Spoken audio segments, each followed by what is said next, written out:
बिलाखिर पाकिस्तान ने world cup 2024 में अपना पहला मैच तो जीत लिया है, लेकिन it's very safe to say and there is no harm to say कि it was in a very convincing victory, क्योंकि इट शुड बी, जब हम बात करते हैं ना शुड बी, तो डेफिनेटली बहुत सारी चीज़ें फिर मैच के सामने खुलकर सामने आ जाती है, जिस पर आज का प्रोग्राम बहुत ही अहम है कि हम उन चीज़ों पर बात भी करें, डिस्कस भी करें, चाहे वो बैटिंग के हवाले से हो, बॉलिंग के हवाले से हो। लेकिन क्योंकि ज़ाहिर है जब सामने आप हरीफ देखते हैं, कनाडा जैसी टीम के सामने आप खेल रहे हैं, उनके साथ आप खेल रहे हैं, तो यहाँ तो वही वाली बात आ गई ना कि हमें तो ये लाले पड़ गए थे किसी तरीके से गेम को 19 ओवर तक निकालें, बस बहरहाल जीत जाएं। तो एक बहुत ज़्यादा इसमें क्वेश्चन मार्क इस चीज़ पे है कि जी बॉडी लैंग्वेज कैसी थी, माइंडसेट जिसकी हम अमूमन बात करते रहते हैं इमरान अपने प्रोग्राम में, कल बहुत ही वाज़ेह तौर पर ये चीज़ टीम में नज़र आई है।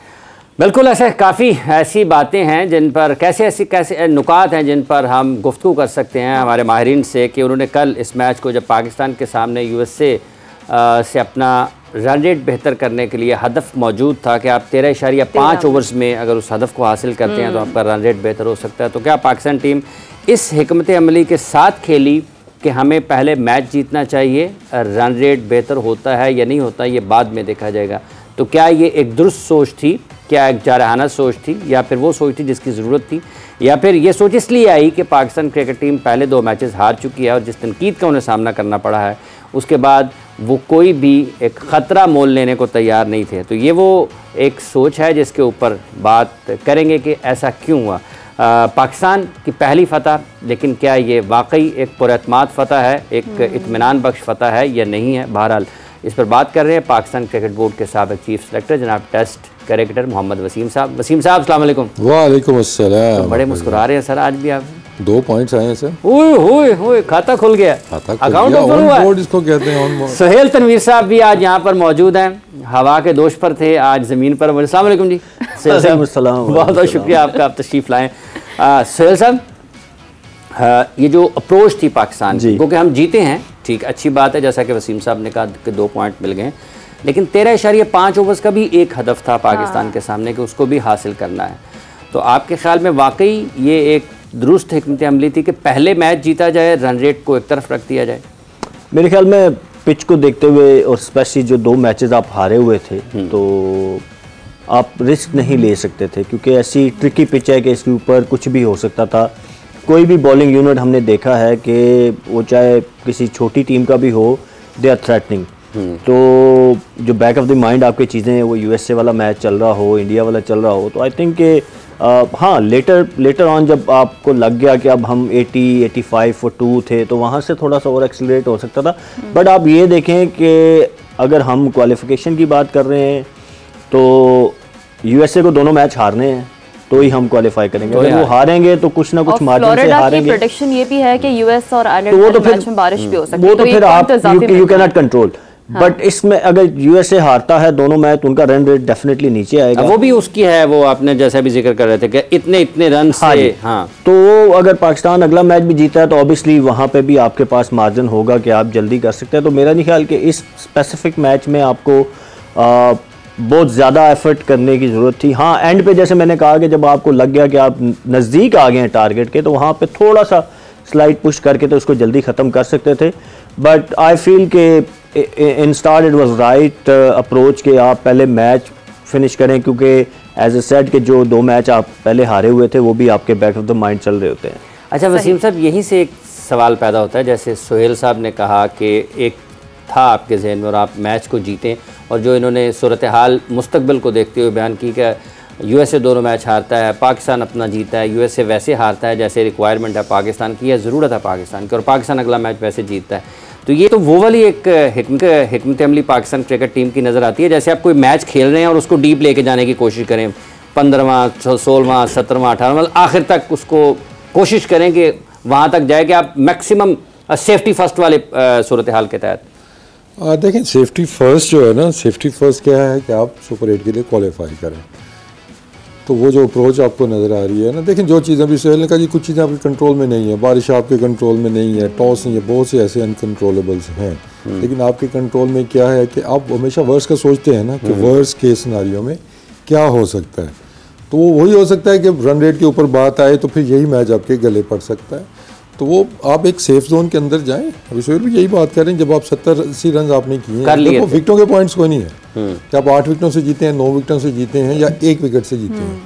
तो आप एक सेफ जोन के अंदर आके चलें, मैच हाथ में आ गया है तो मैं 13 वो जो 4 वाला है ना, हमें टारगेट शायद उससे भी कम पे करना चाहिए था, वो तो बराबर पहुंचने के लिए ना। हम इसी मैच में कोशिश कर सकते थे कि हम यूएसए से आगे चले जाएं ताकि उनके ऊपर प्रेशर आ जाए। ठीक है, तो शायद हमें 10-11 ओवर का टारगेट करना चाहिए था, लेकिन फिर बात वही है कि थोड़ी ट्रिकी पिच, ठीक है, लेकिन पहले 5 ओवरों बाद ही समझ आ गई थी कि उनके पास बॉलिंग पूरी नहीं है, उनके पास सिर्फ 3 फास्ट बॉलर्स हैं।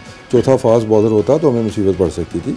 वो तो 2 स्पिनर्स है जिनकी वजह से थोड़ा मतलब 16वें ओवर में मैच खत्म हो गया लेकिन शायद हम थोड़ा सा और टारगेट कर सकते थे, और ताकि बाद में कोई ऐसी, फिर वो बात वही है ना कि जब कोई ऐसी सिचुएशन आए तो ये गिला ना रह जाए कि यार वहाँ पे ना थोड़ा सा हम पीछे मुड़ के ना देखना पड़े। हाँ, तो वो थोड़ी सी अप्रोच है। देखिए मैं मतलब उसको हम क्रिटिकल उस पर देखते हैं कि कनाडा के खिलाफ अगर आप चेस कर रहे हैं, मैच तो आप जीत रहे हैं, मतलब इतनी विकेटों से आपने जीता है, लेकिन उसमें सिर्फ 5 बाउंड्रीज आपकी लग रही हैं और उनका एक बैट्समैन जो आपसे ज़्यादा शॉटें मार रहा है, तो दैट मीन्स कि कहीं ना कहीं हमें चीज़ें इंप्रूव करने वाली है। और जो सबसे बड़ा इम्पैक्ट जो मेरे ख्याल में इस टीम पे आएगा इस चीज़ का, कि आपको ट्रस्ट नहीं है बाकियों के ऊपर, कि आप 20 रन 15 रन भी रहते हैं तो आप ट्रस्ट नहीं कर रहे, आप रिस्क नहीं ले रहे कि पीछे वाले की 15-20 रन पे भी आउट ना हो जाए। तो ऑल टुगेदर देखिए जीत होती है, नो डाउट। मुझे सोहेल ने कहा कि हो सकता है कि ये चीज़ें इतनी मैटर ना करें, अगर वो दोनों मैचेस हारते हैं रन रेट उनका नीचे आएगा, लेकिन स्लिम चांसेस ये भी तो हैं कि वो क्लोज मैच आ रहे हैं। तो फिर हमें ये मैच गले पड़ सकता है, क्योंकि अगर हमने एडवांटेज लेना था तो वो आप ज़्यादा कनाडा के अगेंस्ट ले सकते हैं या फिर आयरलैंड के अगेंस्ट ले सकते हैं, तो कनाडा के against we have better chances. ठीक।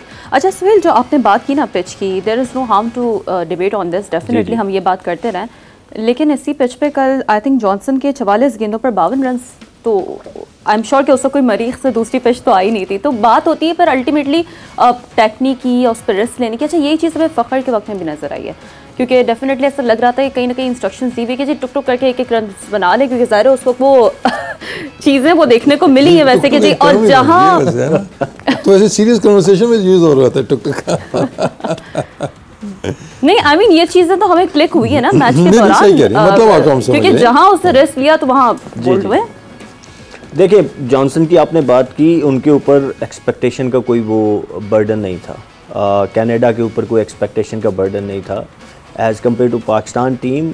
हमारे ऊपर बहुत ज़्यादा ऑब्वियसली क्रिटिसिज्म जो हुआ सही हुआ, मैं ये नहीं कहता कि वो गलत हुआ।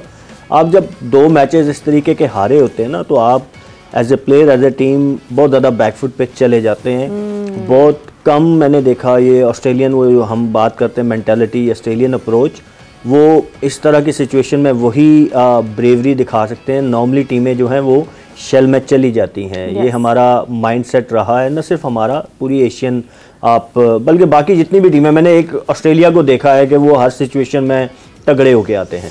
तो जॉनसन की आपने बात की, वो एक तो उनकी ऑब्वियसली टेक्निक इस हिसाब की, वो एग्रेसिव खेलने वाले मैंने देखा है, वो मतलब टिपिकल T20 प्लेयर हैं, तो वो अपनी गेम खेलते हैं जिस तरह हमारे फ़खर हैं।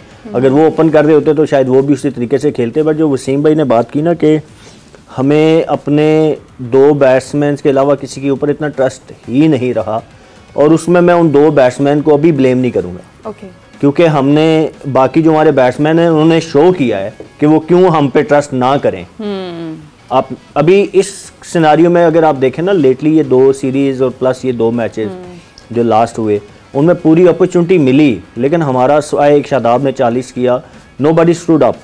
तो अगर हम ओपनर्स की या रिजवान और बाबर की बात करें, तो in specific scenario they had all the reason not to trust them, क्योंकि जो कुछ हुआ वो पिछले मैच में हमने देख लिया कि रिजवान आउट हुए, राना बॉल था, 6 ओवरों में 40 रन चाहिए थे, वो आउट होते गए। तो उसके बाद जो कोलैप्स हमने किया, जिस तरीके की हमने बैटिंग की, तो देखिए बहुत सारी चीज़ें आपके दिमाग में चल रही होती हैं जब आप इस तरह के, ये जो बातें हम करें ये आइडियल सिनारियो की हैं, आइडियल सिचुएशन में है कि आप एक अच्छे कॉन्फिडेंट टीम है, आप पूरा यूनिट अपने पूरे कॉन्फिडेंस में है, वो चाहे बैटिंग है चाहे बॉलिंग है। अभी तो हमारी इतनी ज़्यादा चीज़ें चल रही हैं कि बड़ा मुश्किल है। ये जीत गए, मैं उसी पे शुक्र कर रहा हूँ कि 2 पॉइंट्स मिल गए। अब ये 2 पॉइंट्स डेफिनेटली उनको हेल्प करेंगे।